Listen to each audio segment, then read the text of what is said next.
Lanjutkan kalam hikmat selanjutnya.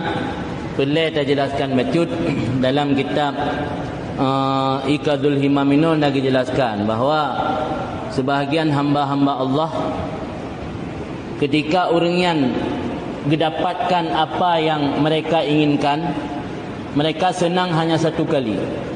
Tetapi ketika mereka tidak mendapatkan apa yang mereka inginkan, mereka senang bukan satu kali tetapi 10 kali.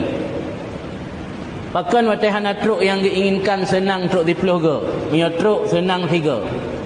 Karena dengan hana tercapainya yang dia inginkan, dia merasa tahu diri bahawa dia adalah seorang hamba.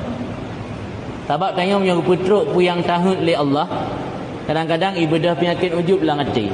Tak-akan pu yang tanya inginkan tercapai semua. Ketika watihan atruk pu yang tanya inginkan, nampak kelemahan tanya. Tak turira tu. Yang maksud man arafa nafsah, arafa rabbah. Orang yang turira, turi Tuhan. Pu makna turira, turi Tuhan, dia oleh Imam Nawawi, itu pu lemah rai. Orang yang itu pu lemah rai, sadari rai lemah, berlai kepada mahajat kepada Tuhan, baru dituri tu Tuhan. Jadi orang yang hantruk pu yang ganyan inginkan senang truk 10 ke, alasan karena ganyan bisa gepastikan dengan mengenal Allah. Sehingga ada sebahagian para orang arif ketika ditanya legap, bimadza arafta rabbak, dengan apa kamu mengenal Tuhanmu? Mereka menjawab, binaqdil azaim, runtuh segala cita-cita. Azaim jamak dari azimah, tekad bulat yang kau tekadkan, naqdi han terjadi, runtuh. Gara-gara han terjadi pu yang kau tekadkan, baru sadar kan, berarti na Tuhan dia tu.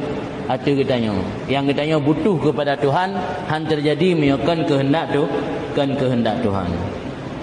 Ini yang dimaksud dalam kalam hikmat di sini.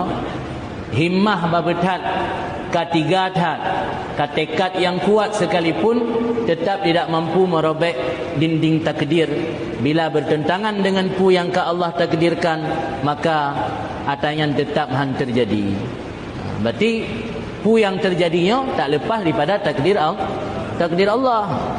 Maka ini kegepegah oleh Abu Darda, dirwatul iman, puncak daripada iman seseorang hamba, as-sabru lil hukmi, sabar bagi ketetapan Allah, ridha bil qadar, ridha dengan pu yang Allah takdirkan, ikhlas fit tawakkal, ikhlas hati dalam bertawakal, istislam li rabbi azza wajal, menyerahkan diri bagi Tuhan yang azza wajal. Yang puncak daripada keimanan.